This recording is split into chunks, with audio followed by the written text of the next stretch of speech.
మంచి మామిడికాయ పచ్చడి. ఇది వేడి వేడి అన్నంలో నెయ్యి వేసుకొని తింటే వాహా, ఇట్స్ సో యమ్మీ. అసలు ఏ కర్రీ కూడా అవసరం లేదు మనకి, అంత బాగుంది అండి. నేను ఆల్రెడీ తినేసా, చాలా అంటే చాలా టేస్టీగా ఉంది. సో ఇదే సేమ్ ప్రాసెస్ ఫాలో అవ్వండి, చాలా బాగుంది.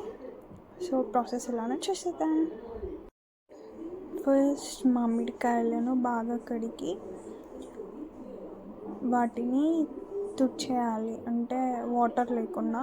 సో అవి చిన్న చిన్న పీసెస్గా కట్ చేసుకోవాలి.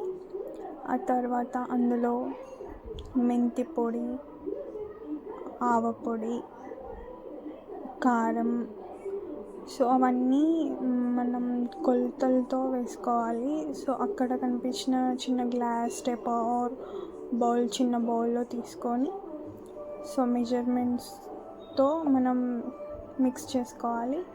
సో ఉప్పు అయితే మనకి బయట దొరుకుతుంది, సో అది పిండి టైప్ ఉండాలి ఉప్పు.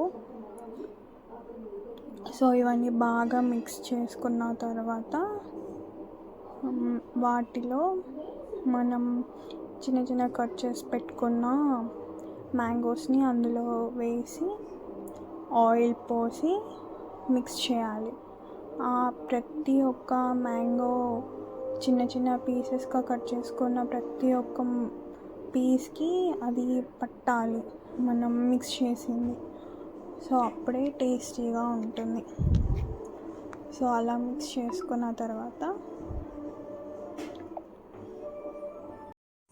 అప్పుడు మీకు తెలుస్తుంది ఫాయిల్ కరెక్ట్గానే ఉందా లేదా అని. సో ఇఫ్ ఆయిల్ ఇంకా లేకపోతే మనం ఇంకా వేసుకోవచ్చు. ఆ తర్వాత బాగా మిక్స్ చేసుకోవాలి, ఒక్కొక్క పీసెస్కి అదంతా మనం కలిపింది పట్టేసేయాలి. సో అలా మిక్స్ చేసుకోవాలి.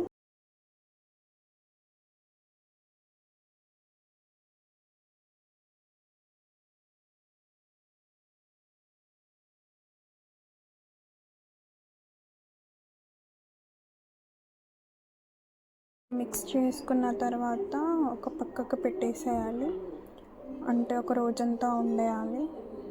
ఆ తర్వాత దాన్ని నెక్స్ట్ డే మొత్తం కలిపేయాలి. బాగా కలిపేసిన తర్వాత ఒక మర్తమానికి బొట్లు పెట్టి అందులో ఆ చట్నీ కాస్త అందులో వేసి ఒక క్లాత్ కట్టేసి క్లోజ్ చేయాలి. అంటే అది ఖరాబ్ అవ్వకుండా చాలా డేస్ ఉండిపోతుంది అన్నట్టు. సో ఇలా చేస్తాం మా తెలంగాణ వాళ్ళు అయితే. మీరు ఎలా చేస్తారో కామెంట్ సెక్షన్లో కామెంట్ చేయండి. Bye bye.